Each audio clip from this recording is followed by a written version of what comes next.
खुलुमबाय नोंथांमोनखौ बयखौ बरायबाय दिनै 14 जानुवारि 2023 बाराय जेबो सुनिबार फैदो दिननि खौरांफोरखौ बेखेवनोसै।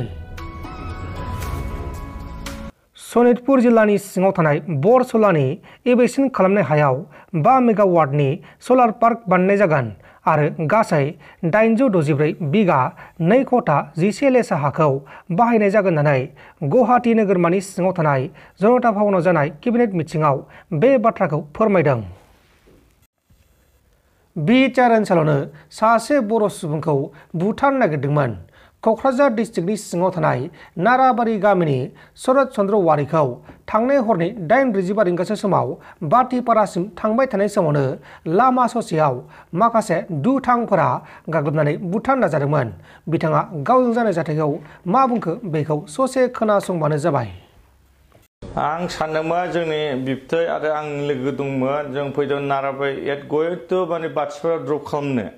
जेनेबा आंनि सासे ड्राइभार दंमोन, आं बेनाव ड्राइभाराव हैनोमोन जा माने 20 जनसो दंमोन बे लामायाव। ओमफ्राय आंनि गारियाव बारस'नानै फैबाय सासे मानसिया माने गोजा गोथां लानानै बारस'बाय, माने बेखौ माने दानबा बैसो माने बजबनानै आंनि गारिखौ बुख्रुबनानै फोथैनो सानदोंमोन आरोखि। माने आं सानबाय आयौ ओमफ्राय आंखौ नुनानै बे सासे जायसो सिनायथि दङ मा सासे होननानै जायफोर मिथिनाय मानसिया माने गावनि लामाजों माने दोरोदलांबाय, दोरोदलांना खारबाय बिदि नङा होननानै मानसि बे मानसिया बिदि नङा होननानै। ओमफ्राय मा जाखो होननानै ओमफ्राय आंनि गारि बिबथै जों आंनि लोगोआ सानै दं न'नि मानसि, बेजों आं थांदोंमोन। जे आं ड्राइभारनो गावसोरनि मुस्लिम मानसिमोन, दा बे बुस्थुखौ आं बे गारिखौ आं बिनो हैनो थांदोंमोन। दा बे बुस्थुआव आं सानदों बिदिमोन जे नाराबारिनिफ्राय एकदम फ्रन्ट साइड माने एकदम माने बे आधा मिटारबो नङा 100 मिटारबो नङा। दा बेयाव माने 100 जन 100 जन नङा, आं 100 बारा होननो हाया, जेनेबा माने 40 जनसो दं आरो माने बेंबाय। बेना बे मानसिखौ सोनानै आंनि गारियाव माने टाच खालामबाय, माने मेन गारि दानखो आंथ' आं नुबाय बेखौ मान दाननो दानबाथ' आं बे गासै जलांजोबखायो। दा बे दानहां जादों बे दा थैखोसाङो माने मानसिफ्रा फैजोब्बाय। माने बे ओरैबादि बेबो गामि मानसि नङा, माने जेन्थेया जोंबादि जेकेट टेकेट गाननाय मानसि सेर सेराव दंमोन। दाबो आं होनबाय बिदि माने ओमफ्राय जिखोमा जे सरगान होननाय नामाव जेनेबा नाराबारियावथ' बयबो सिनायो, जेनेबा बे फ्रि मानसि। दा बेबादियाव आंखौ माने नुनायखाय जेनेबा बेफोरखौ सैथो मानसि होननानै बेबादि मानसिखौ माने माबाखौ हगारदो होननानै बे सानबाय। सोरबा मोनसे नलेज लादोंमोन खोमा, बेबादि एरियानि ओरै थांबा बर' मानसिखौ बुथारनाय टारगेटमोन बे जयपुराव, बेबादि टारगेट लादोंमोन खोमा। दा बे आं सानो आङोथ' मैया दाखालि गारि लादोंमोन, जेनेबा जों जेनेबा लोगोजों बेरायो मोनागुना आं मोसालायो जेनेबा थाङो, जेनेबा आं मा भुल मावदों जेनेबा आं सैथो नांगौबा आंखौ जेलाव सास्ति हो, जेल हो, आं नांगौबा आं फासि आं नाथाय डेम'क्रेसियाव आं रुलजों सोलिगोन। आं सोरबा मानसिखौ मदद खालामग्रा मानसिसो, नाथाय आं गिया।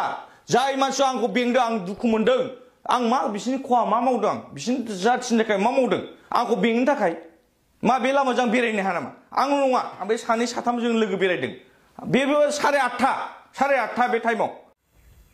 मिरुनि बारग' मन्त्रि आरो हादोर अनफावरि गागि दैदेनगिरि शरद यादव बिथाङा बे बुहुमनिफ्राय अराय समनि थाखाय रुंसारि जालांबाय। बिथाङा थैनाय समाव 75 बोसोर बैसोनिमोन आरो बिथाङा दिल्लीयाव गावनि न'आवनो जोबथाहांबोदों। गिथाव बाथाव बम ब्लास्ट जादों।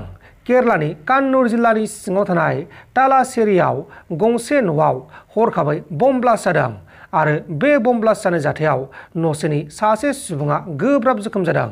नाथाय बे बमाया बिसा न'खराव माबोरै थाखो, सोर दोनखो बेखौ दासिमाव रोखा खालामथ'नाय जायाखै।